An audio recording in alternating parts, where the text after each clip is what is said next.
आप सभी का स्वागत है आपके अपने चैनल इंडियस ओएफटी में, जिसका फुल फॉर्म है ऑनलाइन फ्री टेज। ये चल रही है लेखाशास्त्र कक्षा 12वीं चैप्टर नंबर 1 साझेदारी फर्मों का लेखांकन, जिसमें चैप्टर 1 के सभी प्रश्नों को हम हल कर रहे हैं। ये सीरीज चल रही है जिसका आज पार्ट 4 है, जहां पर आप क्वेश्चन नंबर 18 से लेकर के आगे के जितने भी प्रश्न है आज इसको आप सॉल्व करेंगे, सब समझेंगे। आज इसको हम सॉल्व करेंगे, आप उनको समझेंगे। तो बिना किसी देरी के वीडियो को हम स्टार्ट करने वाले हैं। अगर आपने अब तक इससे 1 से लेकर के 17 तक के क्वेश्चनों का सोल्यूशन नहीं देखा है तो उसके लिंक डिस्क्रिप्शन में दिया गया है, जा करके उसको देख सकते हो और अपने डाउट क्लियर कर सकते हैं। तो चलिए बुक निकाल करके बैठ लीजिए। मैं आपसे कह रहा हूँ बुक निकाल करके बैठिए, पेन कॉपी हाथ में रखिए और मेरे साथ क्वेश्चन को समझिए और बनाइए, ठीक है। तो क्वेश्चन नंबर 18 क्या कहता है, तो बुक निकाल लीजिए, मैंने निकाल लिया है। पहला प्रश्न 18 नंबर का कहता है कि रमेश और सुरेश एक फर्म के साझेदार हैं। वे लाभ हानि को उनकी पूंजी के अनुपात में बांटते हैं। तो पूंजी कितनी है, 80,000 और 60,000 रुपए इनकी पूंजी है।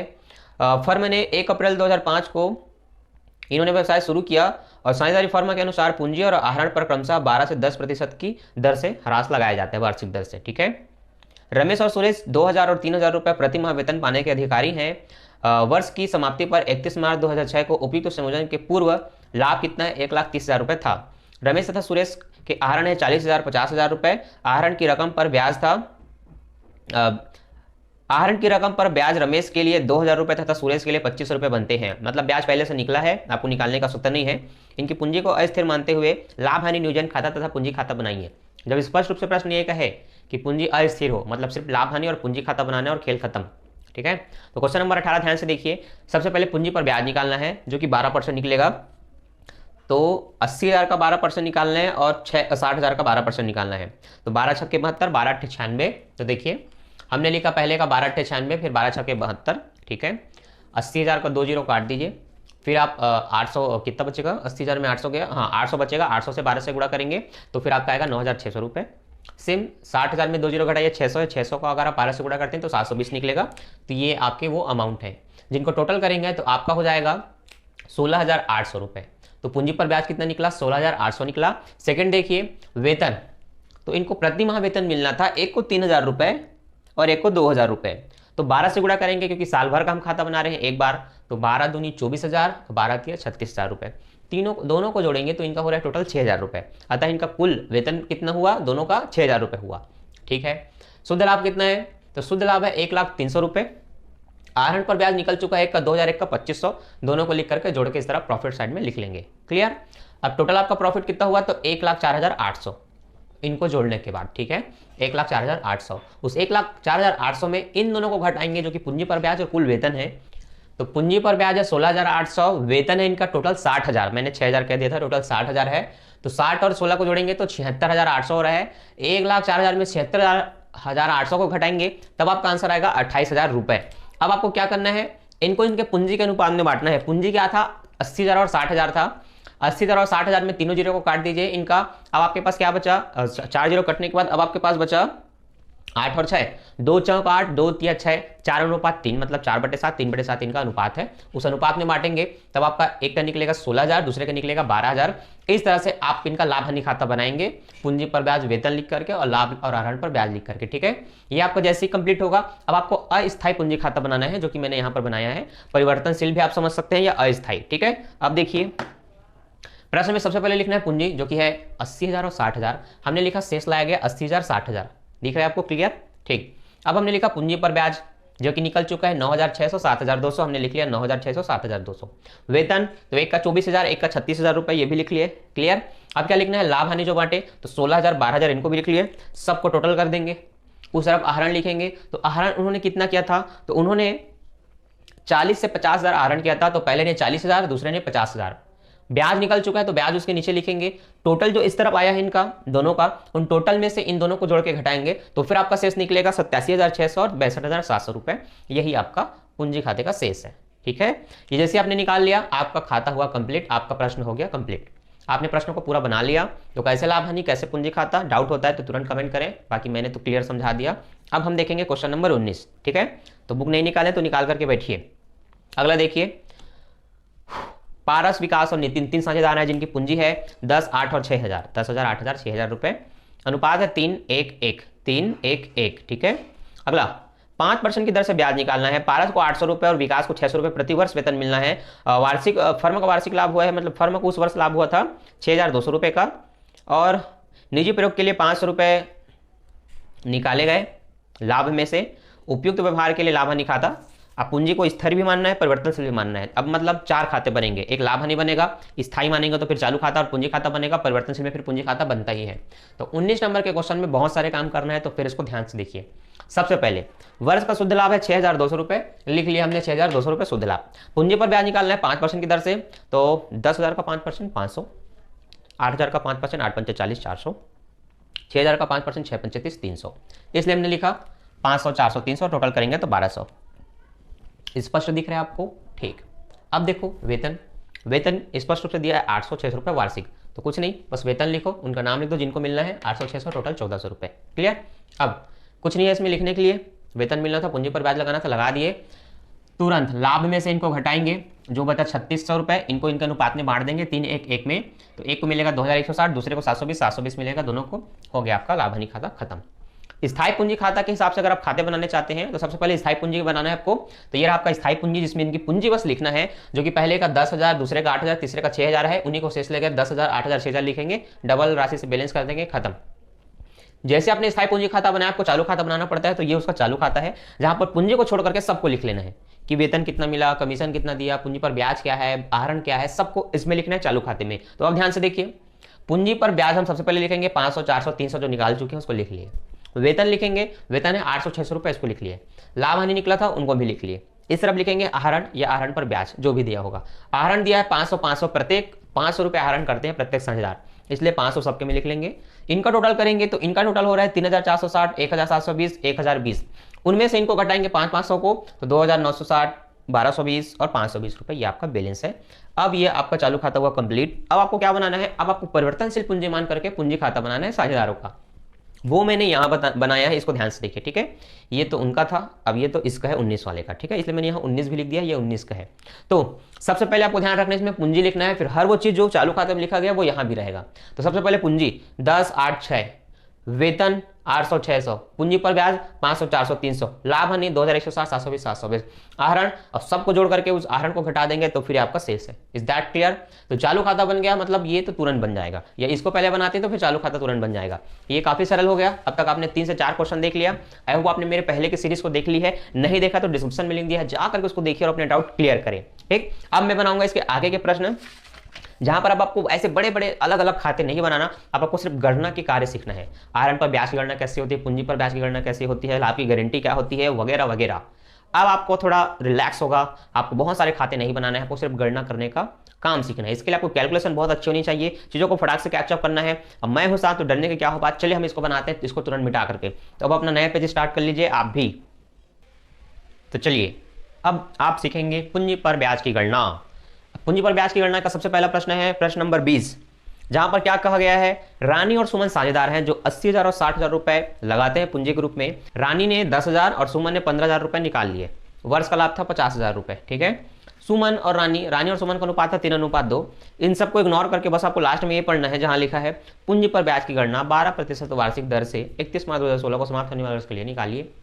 तो यहाँ पर सिर्फ आपको पूंजी पर ब्याज निकालना है। अब वो सिंपल सी बात है, आप पूंजी लिख सकते हैं। तो क्वेश्चन नंबर 20, ठीक, देखो हम सॉल्व कर रहे हैं क्वेश्चन नंबर 20। यहाँ पर आपको ध्यान देना है, व्यक्तियों के नाम जो भी साझेदार हैं, एक रानी है और एक सुमन है। रानी और सुमन की कहानी है 3:2 की।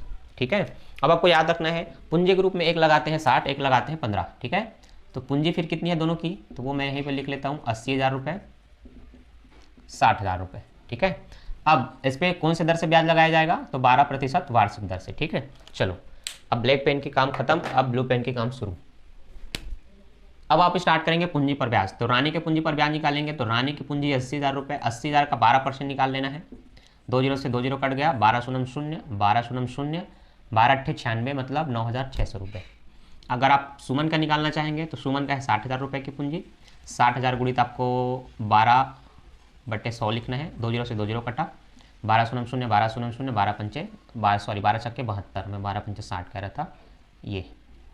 अब कुल इनकी पूंजी पर ब्याज कितना निकला, तो जोड़ के बता सकते हैं इन दोनों को, वरना ये दोनों का अलग अलग है। अब आप आंसर चेक करिए कि बुक में किस तरह से आंसर दिया है। ठीक, ये हो गया सिंपल सी चीज़। अब आपको पढ़ना है 21 नंबर का क्वेश्चन, जहां बोला है ए तथा बी फर्म के साझेदार हैं जो 31 मार्च 2007 को उनकी पूंजी है 7,72,000 रुपये, 54,000 रुपये। ठीक है, अब हम लिख लेते हैं पहले ए और बी साझेदार।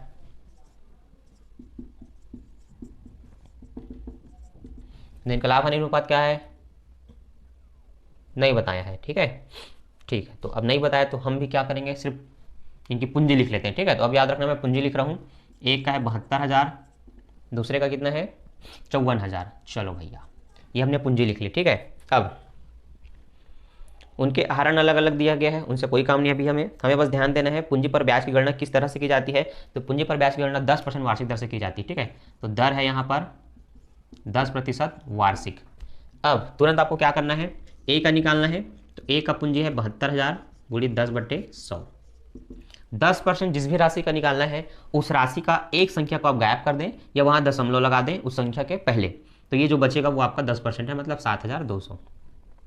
सेम निकाल सकते हैं 54, मतलब बी का 10% जिसका भी निकालना है एक संख्या को गायब कर दो, जो बचा वो आपका 10% आंसर है, मतलब 5400।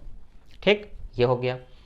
तो नॉर्मल कंडीशन में ये सही है, लेकिन अगर आप आहरण वगैरह को घटा करके निकालना चाहेंगे तो फिर दूसरा देखिए, आपको पता होना चाहिए कि ए ने लगाया था 72,000 रुपये, अगर उसने कुछ आहरण किया तो उसको जोड़ देंगे, तो आहरण इसने किया है 12,000 रुपये।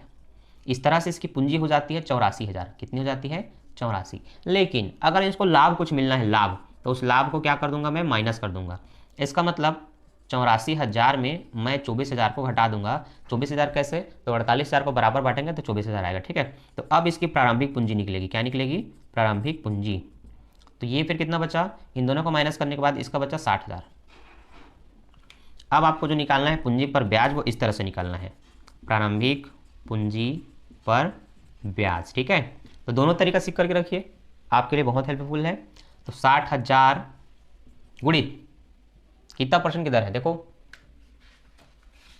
10%। ठीक है, तो 10/100, 1 0 से 0 0 से 0 कटा, सिर्फ 6,000 बचा।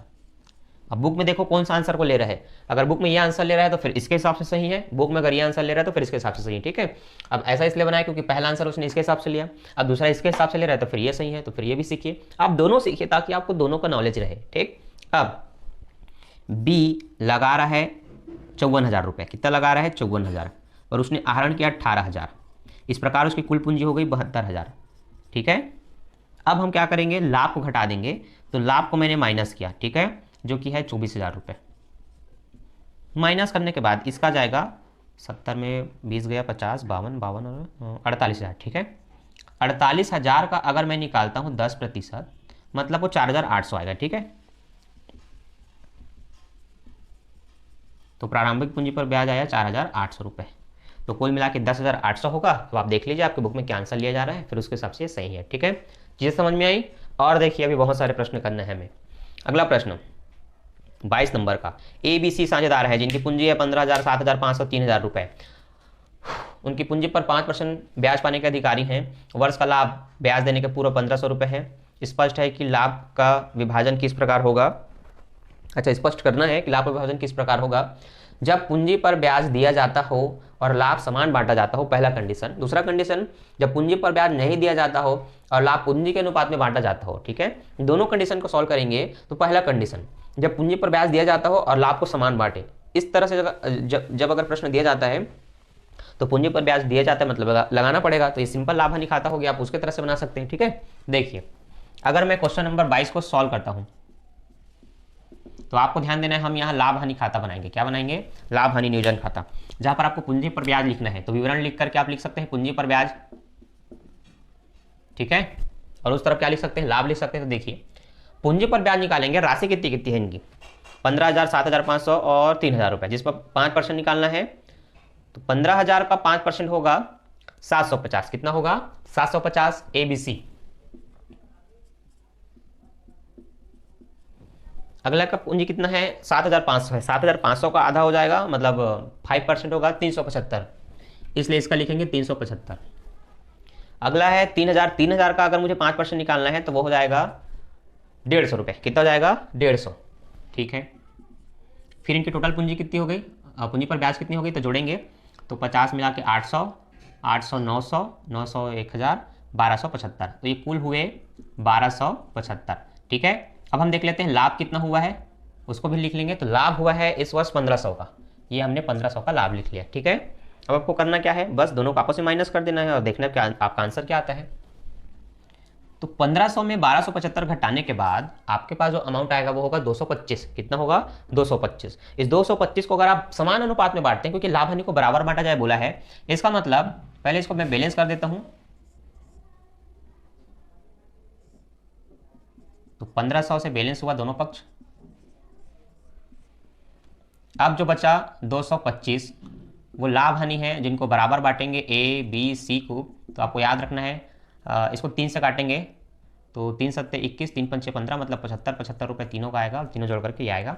इस तरह से आपको पहला कंडीशन सॉल्व करना है, याद रखना है ये है फर्स्ट कंडीशन। अब आपको सेकंड कंडीशन को देखना है। ठीक है, 2 कंडीशन बोला था, तो मतलब पहले कंडीशन में सिर्फ एक लाभ हानि खाता बनेगा जो आपको बहुत सरलता से बन जाता है, आपको पता है। ठीक, अगला देखते हैं। जब पूंजी पर ब्याज नहीं दिया जाता हो और लाभ को पूंजी के अनुपात में बांटा जाता हो, यहां पर भी आपको ज़्यादा दिमाग नहीं लगाना है, बस इतना ही काम करना है। स्ट्रक्चर वही लिखना है आपको, विवरण राशि का, और आपको बस ये ध्यान रखना है कि इस तरफ सिर्फ आपको लाभ को शो करना है, कितना लाभ है, जो कि है 1500। ठीक है, अब यहाँ पर आपको लाभ को बांट देना है, लाभ को क्या करना है, बांटना है। तो पूंजी के अनुपात में बांटना है ना। पूंजी कितना कितना है, तो देखो पूंजी है इनका 15,000, 7,500, 3,000 रुपये। अब मैं क्या करूँगा, लिखूंगा 15,000, 7,500, 3,000। अब मैं इनसे अनुपात निकालूंगा तो देखो 2 जीरो से 2 जीरो से 2 जीरो सबका कटा। ठीक है, अब मैं क्या करूंगा, 15 से काट के देखता हूँ। 15 एकम 15, 15 शून्य शून्य, 15 छक्के 90, नहीं ज़्यादा हो जाएगा, 15 चौक 60, 15 पंचे 75, तो 15 पंचे 75, 15 दूनी 30। अनुपात निकला इनका 10, 5 और 2। अब इसको हम अनुपात में बांटेंगे तो होगा 1500, ये हो जाएगा टोटल 17। तो 10/17 लिखेंगे। क्या लिखेंगे, 10/17। अब आपको क्या करना है, काटना है। तो अब आप काटेंगे तो आपका पॉइंट में आंसर आएगा। ठीक है, दूसरे का निकालना है 1500, तो आपको 5/17 लिखना है। तीसरे का 1500 से निकालेंगे तो आपको 2/17 लिखना है। ठीक है, अब आपको क्या करना है, 1500 में 10 का गुणा, 1500 में 5 का गुणा, 1500 में 2 का गुणा, सब में 17 का भाग करेंगे। 17 से अलग अलग राशि आएगी और भाग करेंगे तो आपका अमाउंट पॉइंट में निकलेगा, जो कि निकला है 882.35 पहले का, दूसरे का 441.18, तीसरे का 176.47। ठीक है, ये 3 आपको प्रॉफिट मिलेगा, जिनको बस जो भी हिस्सा आएगा इन्हीं को यहां पर आपको लिखना है। जोड़ेंगे तो वही 1500 होगा, दोनों तरफ 1500 1500 करके इसको फिर क्लोज कर देना है। ठीक है, ये आपका खाता बनेगा। आई होप आपसे 22 नंबर का क्वेश्चन बहुत आसानी से बन जाएगा। कंडीशन देख करके कंफ्यूज नहीं होना है, दिमाग लगाना है। ठीक, ओके। अगला टॉपिक यहाँ पर खत्म होता है, नया टॉपिक स्टार्ट होता है आहरण पर ब्याज। अब आहरण पर ब्याज मैंने आपको स्पष्ट रूप से समझा दिया है, अगर आपने नहीं देखा तो डिस्क्रिप्शन में लिंक दिया है उसका भी, या हमारे चैनल में विजिट कर सकते हैं और देख सकते हैं हमारे कक्षा 12वीं के सभी टॉपिक के वीडियो जो मैंने अपलोड कर दिए हैं।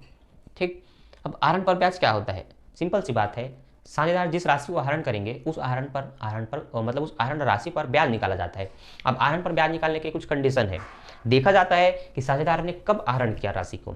हम खाता बनाते हैं वर्ष के अंत में, अगर किसी ने वर्ष के प्रथम में आहरण किया है, वर्ष के मध्य में आहरण किया है, वर्ष के अंत में आहरण किया है, तो अलग अलग समय पर आहरण करते हैं।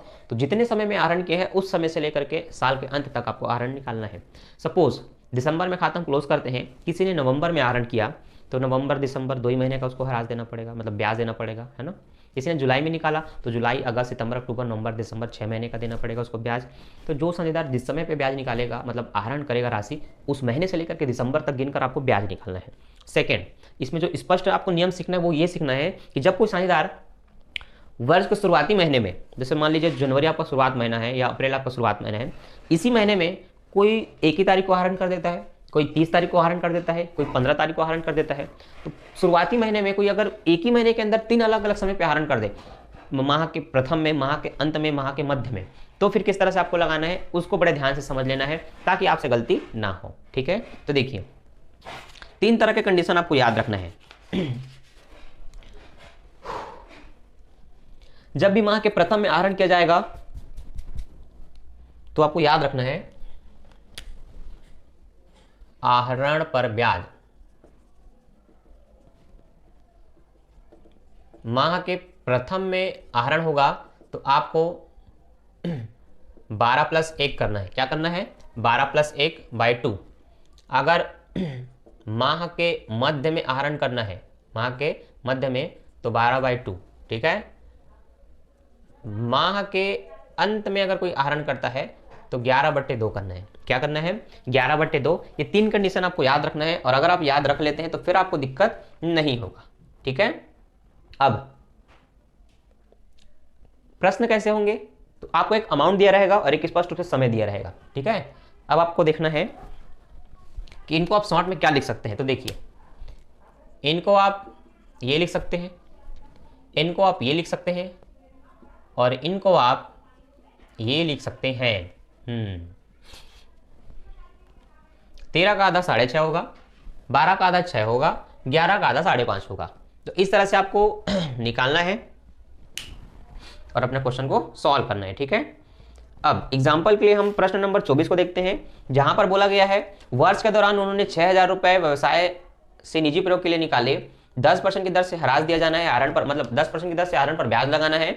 आहरण निम्न परिस्थिति में किया गया हो जब प्रत्येक माह के मध्य में, प्रत्येक माह के प्रथम दिन में, प्रत्येक माह के अंतिम दिन में आहरण किया गया हो, ठीक है। जब प्रत्येक माह के मध्य में आहरण कर दे तो सिर्फ आपको 6 महीने का रास लगाना है। जब प्रत्येक माह के प्रथम में आहरण कर दे तो आपको 6.5 महीने का, और अंत में करे तो 5.5 महीने का आपको हरास देना है, ठीक है। अब देखिए, यहाँ पर अमाउंट दिया है 6,000 रुपये, दर दिया है 10%, ठीक है। अगर मैं 3 अलग अलग निकालूं आपको समझाने के लिए, तो देखिए आपको लिख लेना है पहले आहरण राशि। तो आहरण राशि कितना है? 6,000 रुपये की आहरण राशि है, ये हमने लिख लिया बहुत ही आसानी से। अब हम देखेंगे और क्या दिया है। तो अब आपको देखना है कि दर क्या दिया है। तो दर दिया है 10% वार्षिक। अब आपको क्या करना है, फर्स्ट कंडीशन अगर प्रथम में हो, प्रथम में आहरण करने पर, आहरण पूरा आप लिख सकते हैं, माह के प्रथम में आहरण करने पर, जो कि आपको निकालना है 6.5% की दर से, ठीक है, मतलब 6.5 महीने का राशि निकालना है। अब मैं लिखूंगा सीधा ब्याज, क्योंकि मैं ब्याज निकाल रहा हूं, तो मैं लिखूंगा कितने रुपए का आहरण किया गया, दर क्या लगाया गया, और आपको इसको टोटल करके लिखना है। तो 6 दूनी 12 और 1 13/2, और पूरा एक साल में कितने महीने होते हैं? 12 महीने, तो 1/12 लिखना है। अब आपको ध्यान देना है कि गलती नहीं होना चाहिए काटने में, और नहीं होगा तो फिर आपका आंसर सही आएगा। 1 0 से 1 0 कटा, 1 0 से 1 0 कटा। अब आपको लिखना है 12 कम 12, 12 पंचे 60, 12 शून्यम 0। अब इसको भी काटेंगे, 2 कम 2, तो 50 का आधा 25, 25 और 13 का गुणा करेंगे तो आपका आंसर सही आएगा। 13 पंचे 65 की 5, हासिल है 6, 13 दूनी 26, 26 में 6 को जोड़ेंगे तो फिर आपका हो जाएगा 32। तो ये आया आपका 325 रुपये, ठीक है। ये है प्रथम का। अब हम निकाल लेते हैं माह के मध्य का, ठीक है। मध्य का निकालेंगे तो देखिए, ठीक, मैं टोटल अमाउंट लिख लेता हूं, आपको पता है हम ब्याज निकाल रहे हैं। तो 6,000 रुपये गुणित, आप लिख सकते हैं हिंदी में आहरण राशि, गुणित दर, गुणित महीनों की संख्या। तो यहाँ पर हम लिखेंगे दर 10/100, ठीक है। माह के मध्य में हम निकाल रहे हैं, मध्य में, मध्य में जब कोई आहरण करे तो 6 महीने का, इसलिए 6/12। अब 1/12 तो लिखना है, तो सिर्फ 6/12। 1 0 से 0 कटा, 0 से 0 कटा, 6 कम 6, 6 दूनी 12, 600 का आधा 300, ये निकल गया। अब अंत का निकाल लेते हैं। तो अंत में अगर आहरण करेगा तो 6,000 रुपये आहरण राशि गुणित 10/100, और आपको 5.5 महीने का निकालना है। तो ये 11 क्या लिखाएगा, 2 लिखा जाएगा, और 1/12 लिखना है, ठीक है। 1 0 से 1 0, 1 0 से 1 0 कटा, और 2 से काटेंगे तो 600 का आधा कितना हुआ, 300 हुआ। अब इसको काटेंगे, 3 कम 3, 3 शून्य 0, 3 चौक 12, ये कटा। 4 से इसको काटेंगे तो ये 25 आएगा। 25 और 11 का गुणा करेंगे तो 25 से कम 25, हासिल आई 2, 25 से कम 25 और 2 27, मतलब 275। 3 अलग अलग लिखा गया। अब आप बुक में चेक कर लीजिए आपका आंसर आया कि नहीं। आई होप आपसे आहरण पर ब्याज का प्रश्न बन जाएगा, बस आपको यही ध्यान रखना है। अब आप उदाहरण देख करके इसको क्रियात्मक प्रश्न बना सकते हैं, या इसको समझ करके आप अपने क्रियात्मक प्रश्न बना सकते हैं। तो प्रश्न को बनाइए, अभ्यास कीजिए, कमेंट कीजिए, और आपके डाउट क्लियर हुए कि नहीं हमें स्पष्ट बता दीजिए, ठीक है। ताकि आपके डाउट, अगर आप अभी भी डाउट में है तो हम नेक्स्ट वीडियो में इसको कवर कर सके, और डाउट नहीं है तो कमेंट और लाइक करके बता दें कि हमारे डाउट क्लियर हो गए। इससे हमारे को सुकून मिलेगा और आपको पढ़ाने में हमें बहुत मजा आएगा। तो थैंक्स फॉर वॉचिंग, मिलते हैं नेक्स्ट वीडियो में। अभी के लिए बाय, कीप प्रैक्टिसिंग।